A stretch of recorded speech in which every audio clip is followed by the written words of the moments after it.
Assalamualaikum warahmatullahi wabarakatuh. Alhamdulillah wassalatu wassalamu ala Rasulillah. Segala puji dan puja kehadirat Allah Subhanahu wa taala, juga salawat dan taslim kepada Nabi besar Muhammad sallallahu alaihi wa ala alihi wa sahbihi wasallam.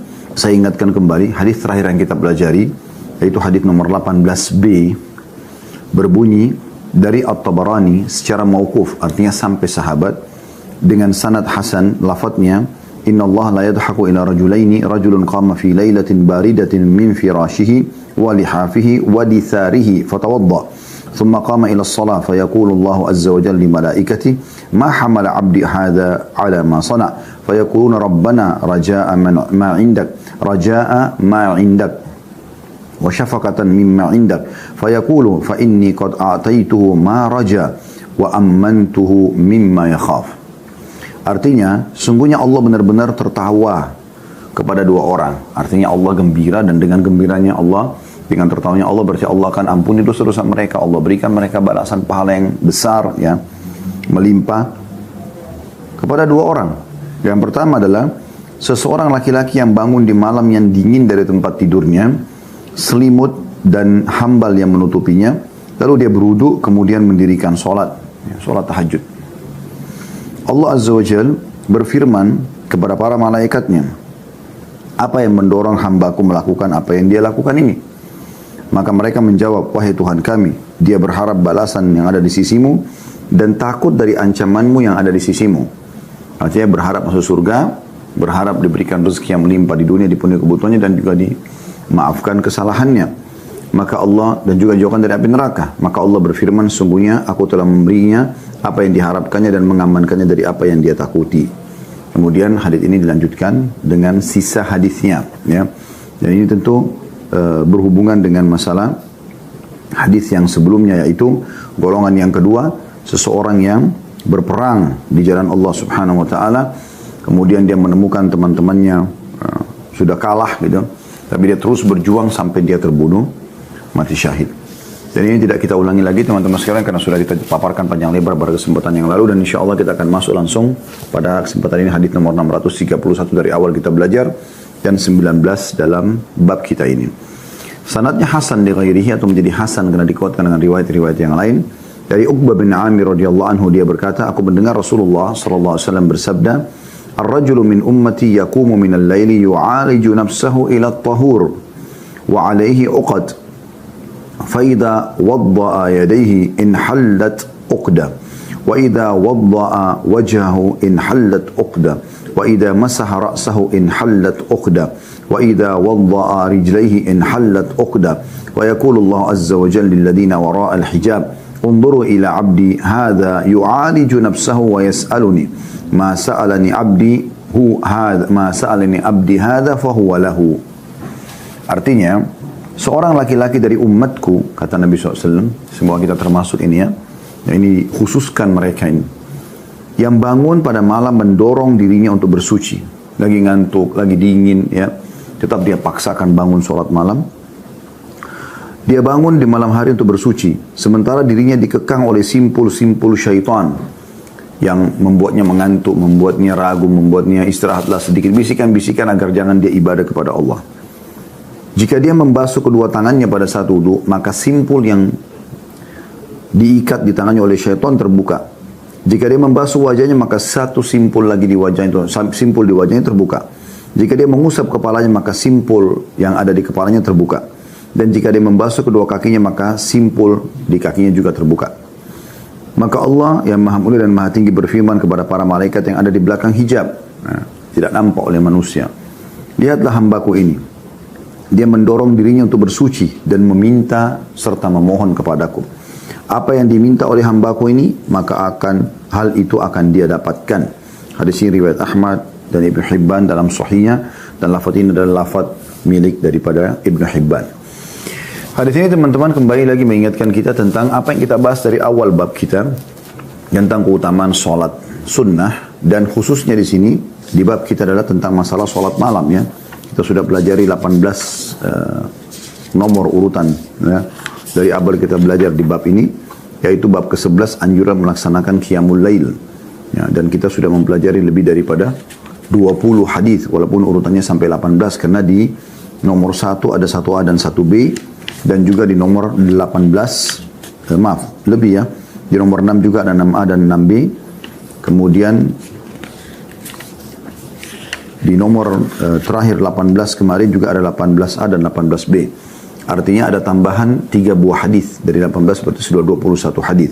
Semuanya menyebutkan tentang masalah keutamaan solat malam.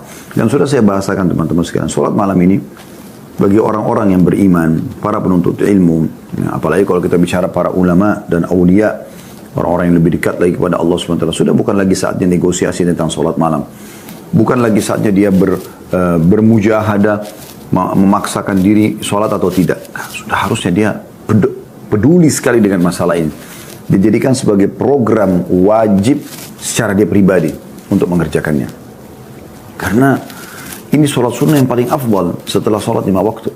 Lalu kenapa dia tidak melakukan? Kenapa dia menunda-nundanya? Kenapa dia selalu mengatakan besok saja, lusa saja?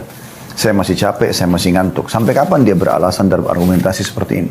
Sampai kapan saudaraku kau lewatkan malam-malam di mana Allah Azza wa Jal memilih dan memuji serta menerima permintaan-permintaan hambanya yang solat malam? Apakah itu dengan berdoa ataupun dia memohon ampun dari dosa-dosanya? Sampai kapan engkau melalaikan malam-malammu sementara batas umurmu ada?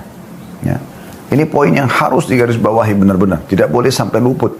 Harusnya kita sudah memprogramkan dari sekarang, solat malam ini adalah kewajiban rutinitasku. Mulai malam ini bunyikan jam beker, solat malam. Tidak boleh lewat, tidak boleh lewat sama sekali. Ya. Paksakan diri, walaupun hanya 2 rakaat, walaupun kemudian membaca surah-surah pendek. Nanti setelah Anda terbiasa sebulan, 2 bulan, Anda kemudian baru menambahnya menjadi rakaat, misalnya 4 rakaat.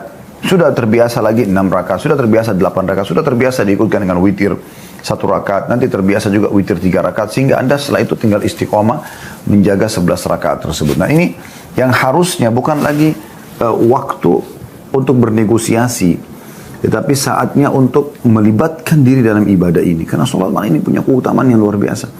Allah Azza wa Jalla menyaksikan hamba-hamba yang sholat malam itu. Ya. Bagaimana Allah SWT menggambarkan kepada Nabi Muhammad SAW di dalam satu ayat Al-Quran. Ya. Allah jelaskan, kalau seingat saya di akhir surah Al-Muzammil, ya, ayat 20-nya. Surah nomor 39. Berbunyi, a'udzubillahi minasyaitonir rajim, inna rabbaka ya'lamu annaka taqumu adna min thulutsai laili wa nisfa wa thulutsa wa ta'ifatun minal ladzina ma'ak. Ya. Jadi tentu ayatnya panjang, tapi ini semua tentang sholat malam. Tapi saya bacakan terjemahnya bagian demi bagian supaya jelas.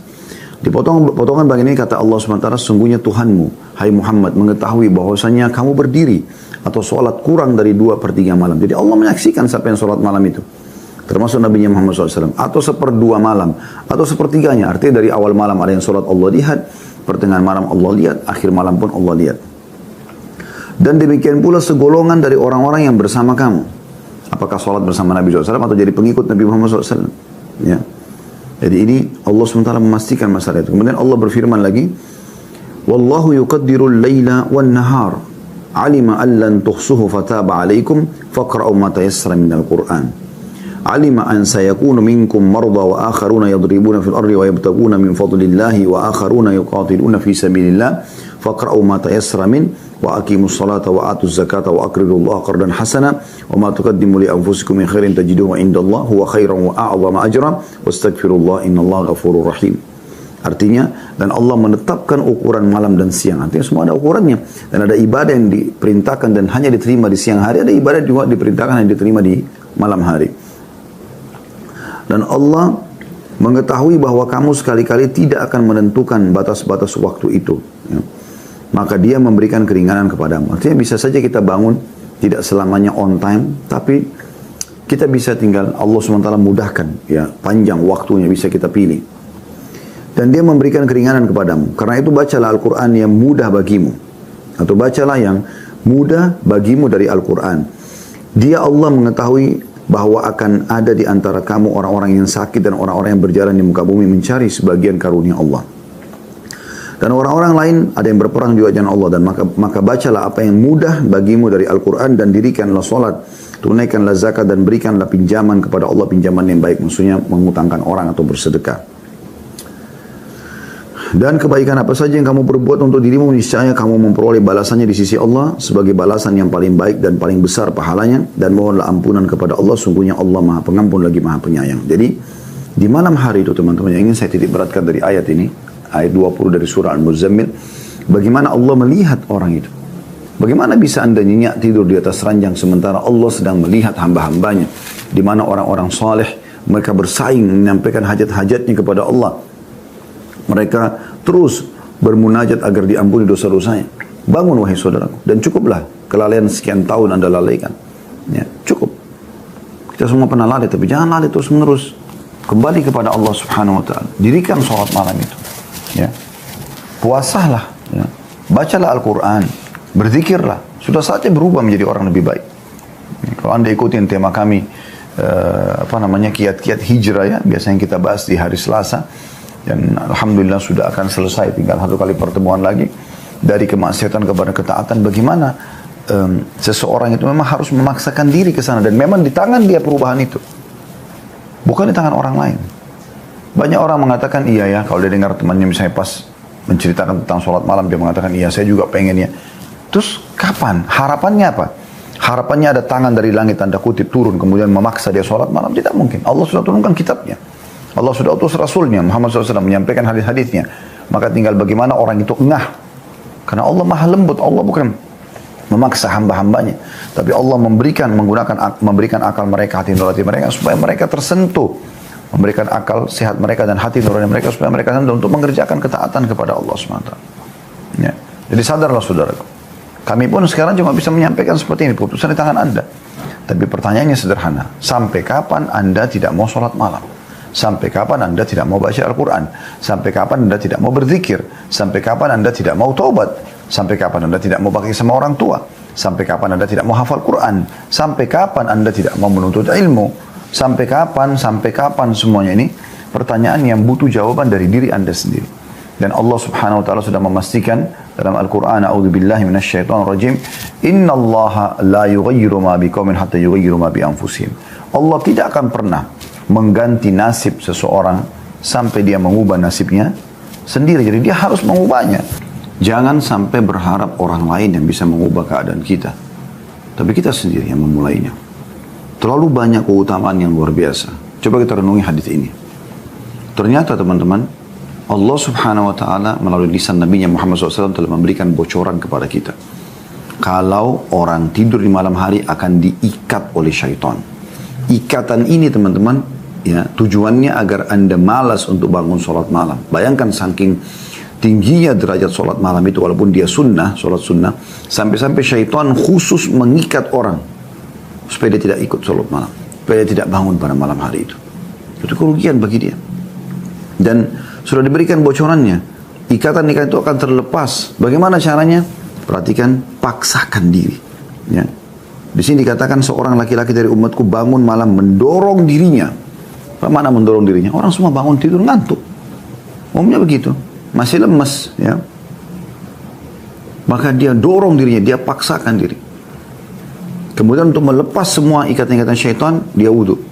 Cuci tangan, lepas ikatan. Ya. Cuci wajah, lepas ikatan. Cuci kepala, lepas ikatan. Cuci kaki, lepas ikatan.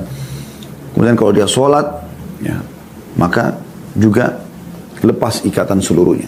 Dalam hadis yang lain yang pernah kita pelajari, maka kata Nabi SAW, engkau akan temukan orang ini paling bahagia pada hari tersebut. Dia paling bahagia, dia paling tenang, hanya karena terlepas ikatan-ikatan syaitan itu. Subhanallah, orang yang terbiasa sholat malam ini walaupun cuma tidur 2 jam, 3 jam di malam hari, tapi dia bangun, dia sholat malam, dia rutinkan sholat malam, dia rutinkan ayat-ayat yang harus dia selesaikan antara dia sama Tuhannya. Dia baca 10 ayat, 20 ayat, 100 ayat, 1000 ayat.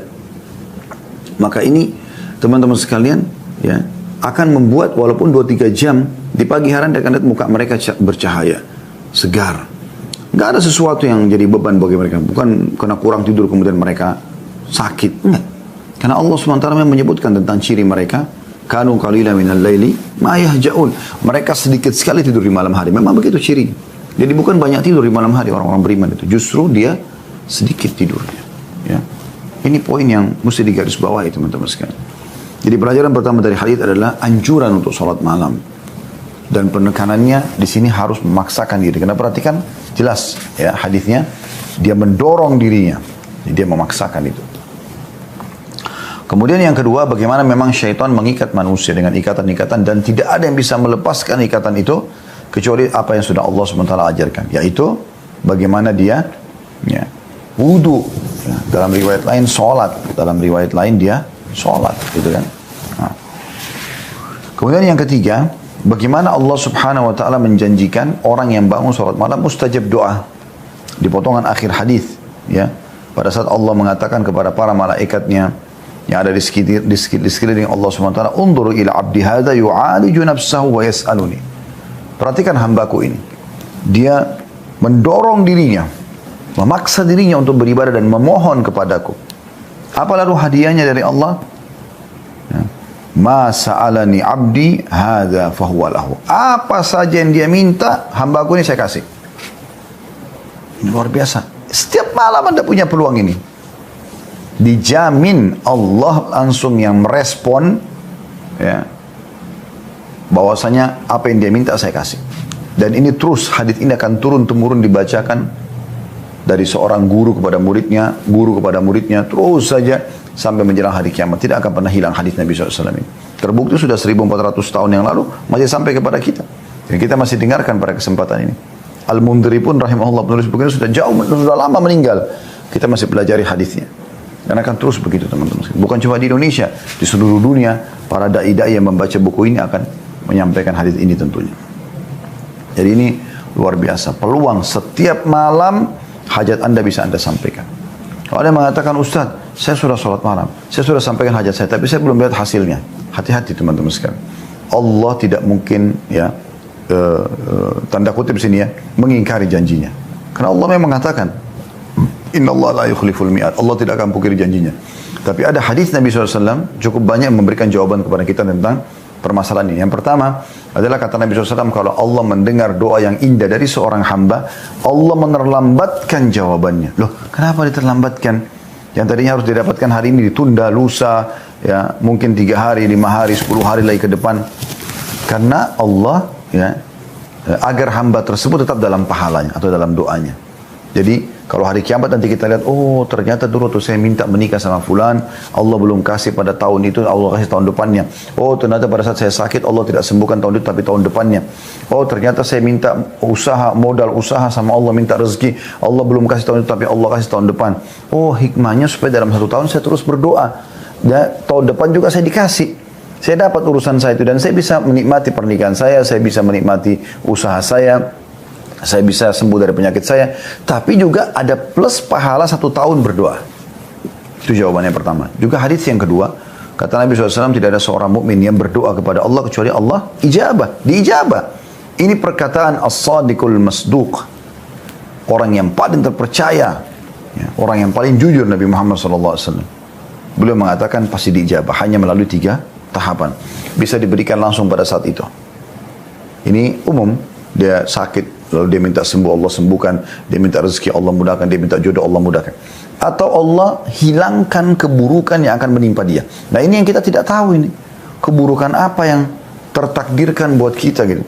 Tapi Allah bisa hilangkan. Mungkin ada orang mau berbuat kriminal pada kita tidak jadi. Mungkin kita mau berbuat maksiat terbatalkan dan segala macam hal. Kemudian atau Allah akan simpankan dalam bentuk pahala yang dia panen pada hari kiamat. Nah khusus yang terakhir ini ada sebuah athar yang lain. Bahwasanya Nabi SAW mengatakan akan ada nanti hamba-hamba Allah pada hari kiamat diberikan pahala bergunung-gunung. Banyak sekali pahala itu. Dia sendiri tidak tahu pahalanya dari mana sebenarnya. Gitu. Dia bingung gitu. Kemudian dia pun bertanya kepada para malaikat, ini dari mana ini? Maksudnya setahu saya nggak pernah buat nih. Maka kata para malaikat, ini doa-doa kalian yang belum kalian diberikan jawabannya di dunia. Allah lebih tahu, hamba ini butuh di akhirat nanti. Maka pada saat itu kata Nabi SAW, semua hamba-hamba yang tadinya berdoa ini, yang lihat ternyata doanya masih ada didapatkan hasilnya hari kiamat, berharap semua doanya di dunia dulu, nggak dikasih di dunia, dikasih di akhirat. Karena dia tahu ini akan sangat membantu dia untuk sampai pada derajat yang tinggi di surga. Ini kan luar biasa teman-teman sekalian. Ini hal yang luar biasa yang harusnya menjadi target setiap orang beriman. Ini bukan main-mainin, ya. Ini bukan main-main. Dan kita harus bersangka baik dengan Allah Subhanahu wa taala, karena kata Nabi SAW, Allah berfirman dalam hadis qudsi, ana inda dhanni abdi bi, saya sesuai dengan prasangkaan hambaku, gitu kan. Jadi Allah Subhanahu wa taala mengatakan dia sesuai dengan prasangka hamba. Jadi kita sangka baik atau sangka buruk. Kalau kita sangka, oh Allah pasti menunda ini karena ada kebaikan yang Allah janjikan lebih besar, mungkin dan begitu, kita sangka baik, maka itu kita akan berikan sesuai dengan prasangka kita. Atau kita sangka buruk, maka Allah akan berikan sesuai dengan prasangka kita pula pada saat itu. Jadi harus kita sangka baik dengan Allah Subhanahu wa taala. Minta kepada Allah, teman-teman sekalian, sesuatu ya, yang walaupun mustahil di mata Anda, mustahil di mata manusia, selama bukan melanggar hukum Allah, bukan yang haram, minta. Gak ada masalah. Ya. Minta saja. Nabi Zakaria alaihissalam minta anak dari istrinya yang mandul. Bayangkan aja. Mandul sudah jelas gak bisa. Itu disebutkan dalam surah Maryam. Wa mra'ati akir. Istriku mandul ya Allah. Maka Nabi Zakaria alaihissalam Allah berikan anak Yahya alaihissalam di umur sudah 100 tahun. Digambarkan di awal surah Maryam itu. Washta'al ra'su syaiba walam akum bidu'aika rabbi syaqiyya.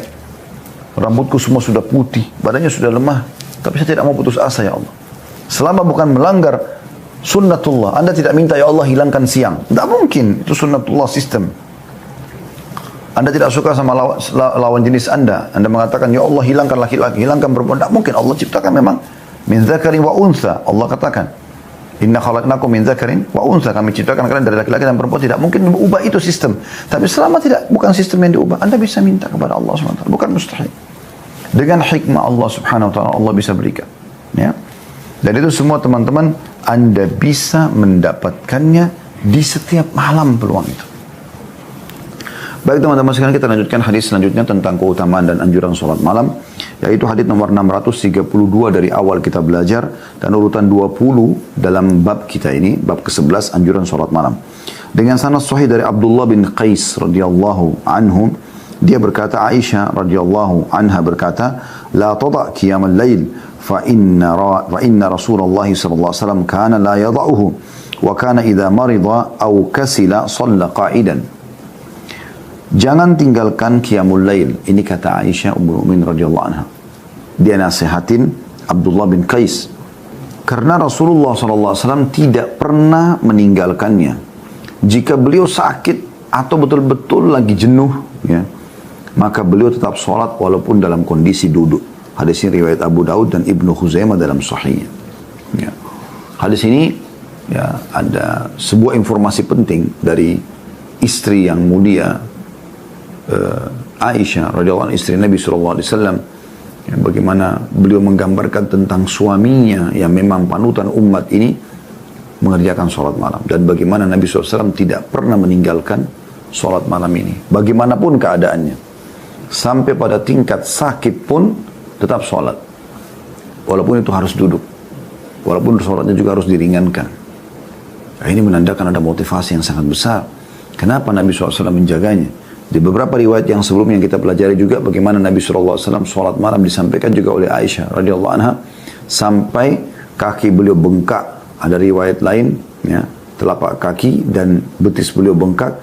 Ada riwayat lain juga mengatakan ya pecah-pecah tumitnya sallallahu alaihi wasallam. Dan pada saat Aisyah tanya, ya Rasulullah, kenapa Anda lakukan ini? Anda sudah diampuni dosa Anda yang lalu dan akan datang. Anda seorang Nabi. Kenapa harus sampai seperti ini memaksakan diri? Kata Nabi SAW, afala akunu abdan syakura.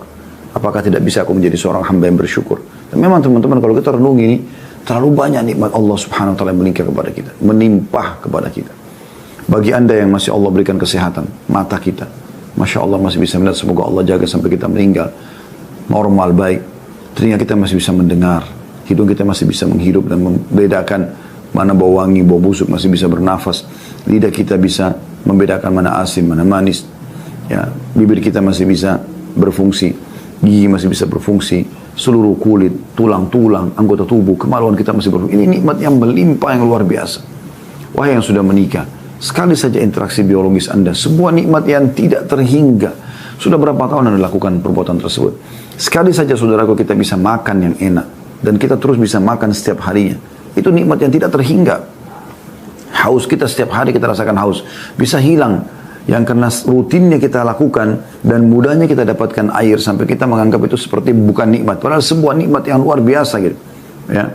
Dan sekian banyak, kalau kita mau bicara nikmat-nikmat ini, kata Allah SWT, wa in ta'uddu ni'matullahi la tuhsuha. Kalau kalian ingin menghitung nikmat Allah, kalian tidak akan mampu menghitungnya. Karena terlalu banyak kalau kita ingin rincikan. Maka Nabi SAW mengambil kesimpulan sholat malam ini bukan hanya sekedar mengejar pahalanya. Tapi bagaimana aku menjadi seorang hamba yang bersyukur terhadap nikmat. Karena tidak tahu lagi harus bilang apa. Paling tidak Allah melihat, oh hambaku ini memaksakan diri untuk bangun kepadaku. Sebagaimana hadis sebelumnya sudah kita bahas tadi. Ya. Dan itu wasiat yang sangat indah sekali dari seorang ummul mu'minin, ibu orang-orang beriman Aisyah radhiyallahu anha, ya, agar jangan umat ini meninggalkan sholat malam, karena Rasulullah SAW tidak pernah meninggalkan sholat malam. Pelajaran yang pertama adalah bagaimana Nabi SAW tidak pernah meninggalkan sholat malam. Dan ini tentu keutamaan sholat malam. Yang kedua adalah seseorang boleh mengerjakan sholat duduk kalau ibadah sunnah tanpa ada uzur pun. Jadi misalnya kalau sholat wajib, kan kita boleh sholat duduk kalau sholat berdiri nggak bisa, gitu kan. Kita boleh sholat berbaring kalau duduk nggak bisa, kan begitu. Harus diupayakan dulu berdiri, kalau nggak bisa baru duduk. Kalau nggak bisa duduk baru baring, gitu kan. Itu kalau sholat wajib. Kalau sholat sunnah boleh. Anda mau sholat duduk walaupun lagi sehat, nggak ada masalah. Cuman memang Nabi SAW mengatakan, pahala orang yang sholat duduk setengah daripada pahala sholat orang yang berdiri. Tapi Anda bisa lakukan sambil duduk. Kalau memang Anda betul-betul lelah, ngantuk, capek, ya. Sebagaimana dikatakan dalam hadis ini. Dan ini kemudahan, sekali lagi sebuah kemudahan gitu. Yang penting intinya jangan tinggalkan sholat malam. Karena begitu pesan Ummul Mukminin radhiyallahu anha. Perhatikan awal potongan riwayat ini, la tada' qiyamul lail. La tada' qiyamul lail. Jangan pernah kamu tinggalkan sholat malam. Hadis selanjutnya, hadis nomor 633 masih tentang keutamaan sholat malam dan urutan 21 dari awal kita dalam bab ini. Sahih li ghairihi menjadi sahih, ya. Karena dikuatkan dengan riwayat-riwayat lain mauquf, artinya hanya sampai pada sahabat. Dari Tariq bin Syihab bahwa dia menginap di rumah Salman radhiyallahu anhu untuk melihat kesungguhan ibadahnya. Dia berkata, lalu Salman berdiri sholat di akhir malam. Sepertinya dia tidak melihat apa yang dulu diduganya. Lalu hal itu dikatakan kepada Salman, maka Salman berkata, hafidhu ala hadhihi salawatil khams, fa innahunna kaffaratun li hadhihi al-jirahat, ma lam tusab bil maqtalah. Fa idha shalla an-nasu al-isha'a صدروا عن 3 منازل منهم من عليه ولا له ومنهم من له ولا عليه ومنهم من لا له ولا عليه فرجل اغتنم ظلمة الليل وغفلة الناس فركب فرسه في المعاصي فذلك عليه ولا له ومن له ولا عليه فرجل اغتنم ظلمة الليل وغفلة الناس فقام يصلي فذلك له ولا عليه ومن لا له ولا عليه فرجل صلى ثم نام فذلك لا له ولا عليه إياك والحق حق وعليك بالقصد وداوم. Artinya, jagalah solat 5 waktu. Ini wasiat Salman radhiyallahu anhu. Jagalah solat 5 waktu. Karena sungguhnya solat 5 waktu itu adalah pelebur bagi luka-luka atau dosa-dosa selama pembunuhan tidak dilakukan, maksudnya dosa besar. Jadi pelebur dosa-dosa kecil selama dosa besar tidak dilakukan. Dan apabila orang-orang telah usai sholat isya, mereka menempati 3 kedudukan. Di antara mereka ada yang menanggung dosa dan tidak mendapatkan pahala. Di antara mereka ada yang mendapatkan pahala dan tidak menanggung dosa. Dan di antara mereka ada yang tidak mendapatkan pahala dan tidak juga menanggung dosa. Kalau orang yang pertama, yaitu orang yang mendapatkan dosa dan tidak mendapatkan pahala, seseorang yang memanfaatkan gelapnya malam dan lengahnya manusia, lalu dia mengendarai kudanya untuk melakukan perbuatan maksiat, maka dia menanggung dosa dan tidak mendapatkan pahala. Kalau golongan kedua, orang yang dapat pahala dan tidak ada dosanya, yaitu orang yang mendapatkan orang yang memanfaatkan gelapnya malam dan lengahnya manusia, kemudian dia bangun melaksanakan sholat, maka dia mendapatkan pahala dan tidak menanggung dosa. Tidak ada dosanya karena dia tidak berbuat dosa. Dan golongan ketiga, orang yang tidak mendapatkan pahala dan tidak juga menanggung dosa, ialah orang yang sholat isya kemudian tidur. Maka dia itu tidak mendapatkan pahala dan tidak pula menanggung dosa. Maksudnya tidak dapat pahala sholat malam, tidak ada juga dosanya. Ya, karena sholat malam kan sunnah gitu. Dan jauhilah sikap tergesa-gesa atau berlebihan, dan hendaklah engkau memilih sikap yang sedang-sedang saja. Lalu lakukan secara kontinu. Diriwayatkan oleh At-Tabarani dalam Mu'jam al-Kabir secara mauquf dengan sanad tidak mengapa la ba'sa bihi. Dan beberapa ulama menyatakannya marfu atau sampai kepada Nabi SAW. Dan yang senada dengannya juga hadir secara marfu dalam kitab sholat di bab 13. Dan nanti akan ada itu. Ya. Baik. Kemudian juga ada di situ makna al-haq-haqa dengan dua ha yang dibaca fathah, dua qaf, haq, haqa. Ya. Yang pertama dibaca sukun qafnya, dan yang kedua dibaca fathah, haq, haqa. Yaitu perjalanan paling melelahkan. Ada yang berpendapat ia adalah berjalan dengan tergesa-gesa dan terburu-buru sehingga kendaraannya rusak atau berhenti. Ada pula yang pendapat selain daripada itu. Ya, ini maksudnya wasiat terakhir daripada Salman tadi. Baik, kita coba ambil pelajaran teman-teman dan kita tutup dengan ini. Setelah ini kita buka pertanyaan insya Allah. Yang pertama adalah bagaimana seseorang itu berusaha selalu mencari orang yang saleh. Kemudian coba melihat rutinitas ibadahnya. Apa kira-kira yang dia lakukan? Misal kita tahu ada satu orang saleh sholat di sebuah masjid. Seorang kiai, seorang syekh, seorang ustadz yang kita tahu misalnya orang itu saleh di mata kita. Coba kita teman-teman sekalian hadir di tempat yang dia mungkin umum bisa kita temui. Seperti sholat 5 waktu misalnya. Apa yang dia lakukan? Perhatikan dia pada saat masuk di saf pertama. Perhatikan dia pada saat doa di antara azan dan iqamah. Perhatikan dia pada saat sholat sunnah. Perhatikan dia pada saat berzikir. Ya. Perhatikan dia di doa antara azan dan iqamah. Dan amal-amal yang kira-kira bisa kita lihat gitu ya. Termasuk masuk ke masjidnya dengan kaki kanan, keluar dengan kaki kiri. Kita coba perhatikan dan kita terapkan dalam kehidupan kita. Kira-kira apa sih yang orang ini lakukan yang belum kita lakukan gitu. Ya. Sehingga kita bisa mendapatkan manfaat. Ya. Dan ini yang disebutkan dalam potongan awal, Tariq ibn Shihab menginap di rumah Salman untuk melihat kesungguhan ibadahnya. Ya. Jadi bagaimana mereka sengaja mendatangi orang-orang saleh ini, kemudian mereka mengambil pelajaran dari itu. Bagaimana mereka melihat. Pernah ada seseorang sahabat setelah meninggal Umar bin Khattab radhiyallahu anhu, dia menikahi istrinya Umar bin Khattab yang sangat tua pada saat itu. Orang-orang heran, orang ini masih lumayan muda, kenapa dia nikahi wanita tua seperti itu? Maka waktu ditanya, kenapa anda nikahi ini? Apa jawaban dia? Karena saya ingin tahu rahasia sholat malamnya Umar dari istrinya, yang memang tidur sama dia jadi tahu. Begitu luar biasanya mereka mengejar itu teman-teman sekalian. Ya. Bagaimana Abdullah bin Mubarak rahimahullah dan Fudail bin Iyad rahimahullah, dua orang tokoh tabi'in yang masyhur, hampir dikatakan di setiap nasihat-nasihat tentang masalah keimanan, meninggalkan maksiat, ada dua nama ini tidak asing, Abdullah bin Mubarak dan Fudail bin Iyad.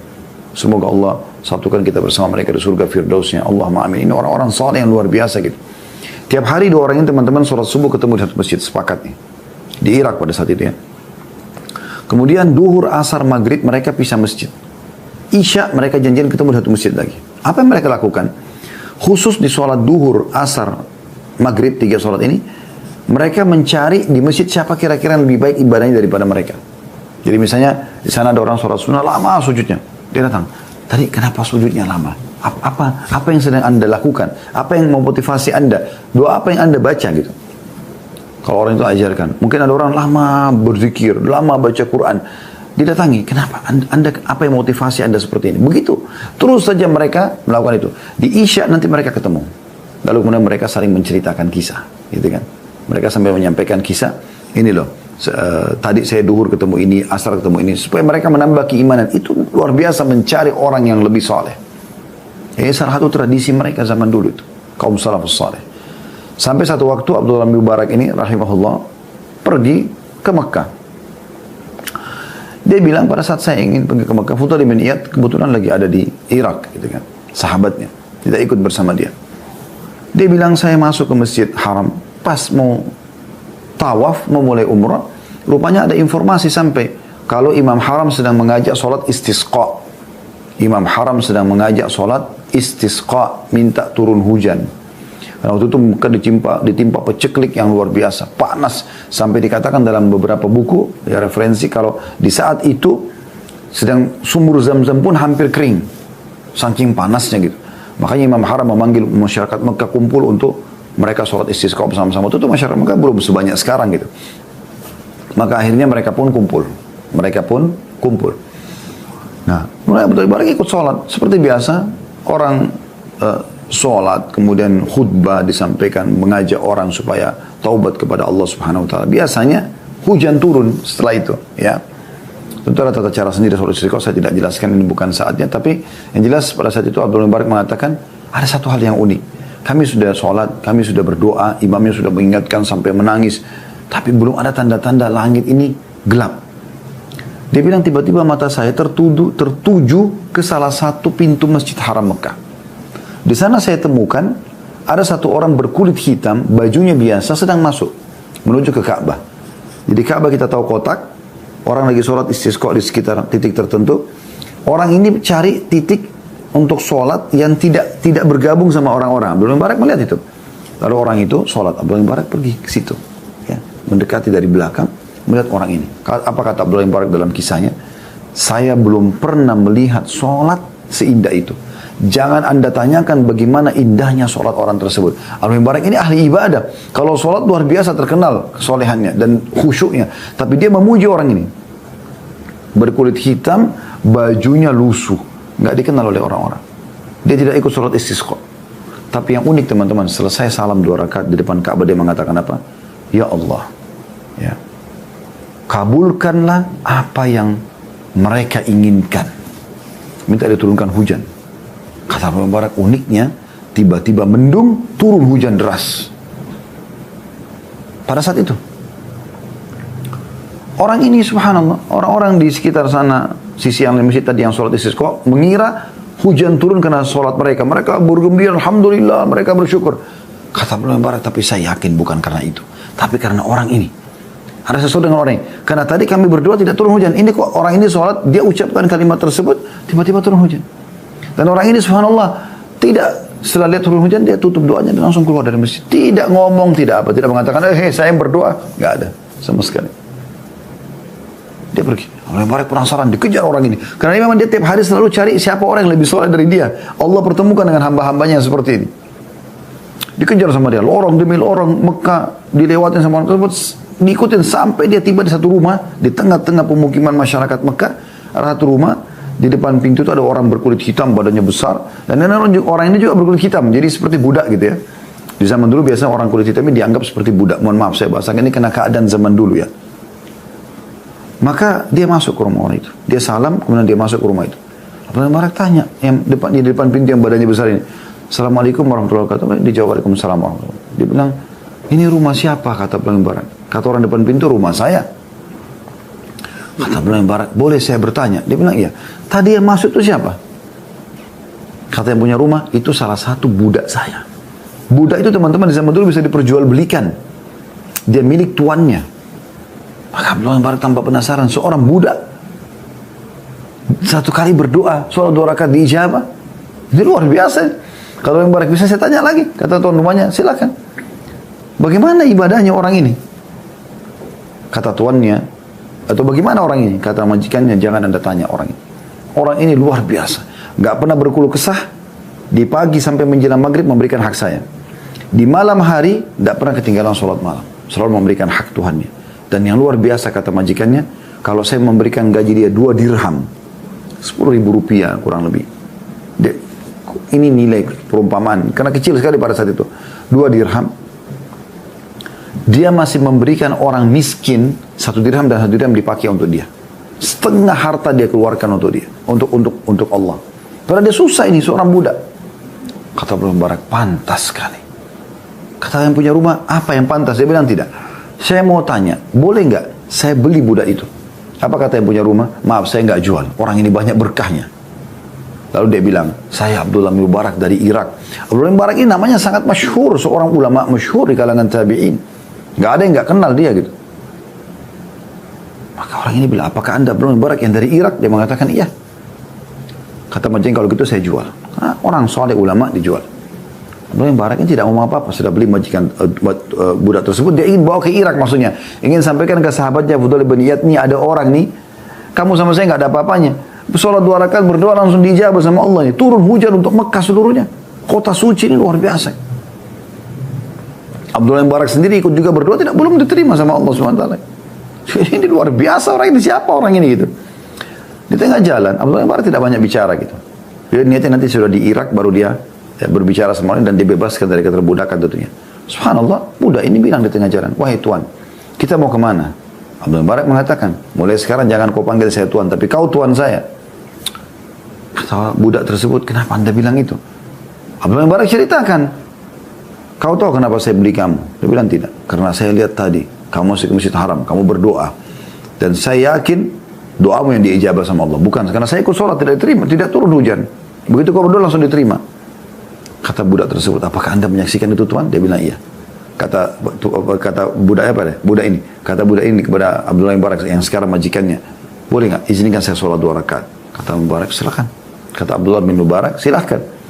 Maka Abdullah bin Mubarak ini berpikir, ini luar biasa, ada terjadi hadiah yang besar nih, gitu kan? Justru tiba-tiba orang itu sholat 2 rakaat dan kata Abdullah bin Mubarak, jangan anda tanyakan bagaimana indahnya. Persis seperti tadi waktu sholat di Masjid Haram Mekah, di Ka'bah itu. Khusyuk luar biasa, tumaknina, tenang sekali, semua diberikan haknya. Setelah salam, dia cuma mengucapkan satu kata, dia mengatakan, Al-ana ya Rabb, sekarang hai Tuhanku. Tiba-tiba meninggal budak tersebut. Abdullah bin Mubarak mengecek, mati orangnya. Dikuburlah. Abdullah bin Mubarak pulang ke Irak lalu mengatakan, wahai Fudail, sungguh Allah telah mempertemukan aku dengan seorang hambanya yang kau sama saya tidak ada apa-apanya ibadahnya dibanding orang ini. Diceritakanlah bagaimana dia mustajab doa. Kemudian Abdullah bin Mubarak di penutupan kisah mengatakan, rahimahullah, beliau mengatakan kemungkinan besar budak ini mengatakan, ya Allah, pada saat dia sudah sholat yang kedua itu, sebelum dia wafat, kalau seandainya setelah ketahuan doa saya mustajab di Ka'bah itu, ya ini membuat saya riak, mengganggu ibadah saya, soalnya wafatkan saya. Tapi kalau tidak, hidupkan saya. Makanya dia mengatakan, sekarang hai Tuhanku. Maka Allah pun mewafatkan dia. Begitu mereka luar biasa mencari orang-orang yang saleh. Anda para muslimah, cari muslimah yang salihah. Jadikan mereka sebagai sahabat untuk bisa komunikasi, konsultasi, diskusi. Ya, kalau Allah berikan Anda suami yang saleh, alhamdulillah, Anda bisa bertanya dan konsultasi sama dia. Tapi kalau tidak, Anda bisa juga menjalin ukhuwah, persaudaraan Islamiyah yang Islami dengan sesama jenis Anda. Ini kita bisa ambil dari sikap Tariq ibn Shihab rahimahullah, seorang tabi'in yang memang sengaja datang menemui Salman untuk mengetahui keibadahnya. Pelajaran yang kedua adalah bagaimana wasiat Salman radhiyallahu anhu. Wasiat pertama Salman, dan ini pelajaran kedua, adalah agar kita menjaga sholat 5 waktu. Dan ini sudah kita jelaskan di awal kita bedah bab tentang masalah sholat 5 waktu. Bagaimana Anda kalau mau memperbaiki apa saja, mau lebih baik akhlaknya, mau lebih baik rezekinya, mau lebih baik, mau keluar dari keterjerumusan dosa, lilitan utang, riba, dan segala macam persoalan, perbaiki dari sholat. Wudhu yang benar, on time, ikuti syarat dan rukunnya, ya. Jauhi semua yang membatalkan, Anda komitmen, ya, sholat 5 waktu itu, lakukan saja rutin, maka insya Allah semua akan selesai. Sholat ini awal segalanya. Selain dia awal amal dihisab hari kiamat, juga dia adalah simbol seorang muslim. Makanya di mana-mana muslim harusnya ada masjid, kan gitu biasa begitu. Mereka masih muslim. Allah gerakkan hati mereka untuk itu. 5 waktu sholat dipanggil, dikumandangkan, hayya 'alas shalah, ayo sholat, hayya 'alal falah, ayo menuju kepada kemenangan. Dipanggil oleh Allah Subhanahu wa taala. Jangan tinggalkan sholat. Wasiat, ya. Pelajaran ya, dari hadis yang ketiga, dan ini masih dalam wasiatnya Salman. Beliau mengatakan, ya, ketahuilah sesungguhnya sholat itu mengampuni dosa-dosa. Jadi selain anjuran sholat tadi mutiara yang kedua, mutiara yang ketiganya adalah bagaimana sholat membersihkan dosa-dosa. Cuma memang di garis bawah adalah dosa-dosa kecil. Selama orang itu menjauhi dosa besar, karena dosa besar wajib taubat nasuha. Pelajaran yang keempat dari hadis bagaimana wasiat Salman yang ketiga. Nah, Yaitu beliau mengatakan, kalau seandainya manusia sudah sholat isya, maka pada saat itu manusia terbagi menjadi 3 golongan. Dan ini kita langsung masukkan dalam mutiara kita yang keempat. Yang pertama tadi bagaimana Tariq bin Syihab belajar dari orang-orang soleh termasuk Salman Farisi. Yang kedua anjuran sholat malam, anjuran menjaga sholat 5 waktu.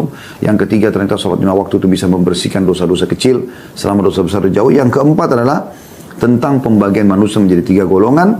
Dan kita masukkan di mutiara yang keempat golongan yang pertama, yaitu orang yang merugi karena dia menggunakan gelapnya malam, kelalaian orang. Malam hari biasa orang lebih santai, ada yang istirahat, ada yang kumpul dengan keluarga.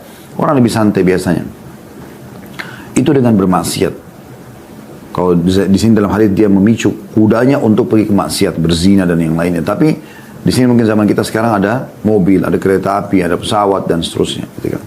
Dia gunakan malam itu justru untuk melakukan kemaksiatan. Ini orang yang rugi. Dia berdosa dan tidak dapat pahala. Padahal malam hari itu puncak bisa mendapatkan pahala. Ya. Jadi jangan menjadi orang seperti ini. Artinya jangan menggunakan malam untuk bermaksiat kepada Allah SWT. Ya, semoga Allah jaga. Mutiara yang kelima adalah golongan yang kedua.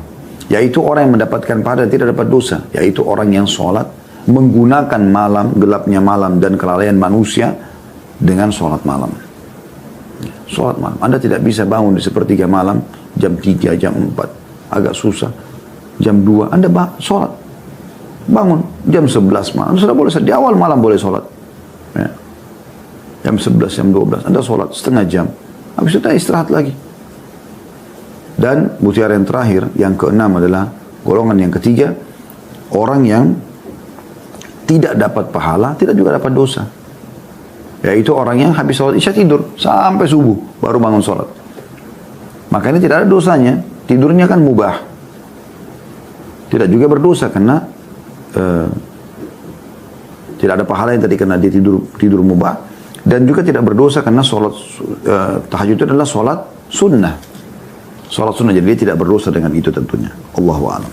Jadi ini yang bisa kita ambil atau kita pelajari pada kesempatan insya Allah. Kita akan lanjutkan di pertemuan akan datang di hadis ya, yang masuk dalam urutan 634 atau hadis nomor 22 dalam bab kita.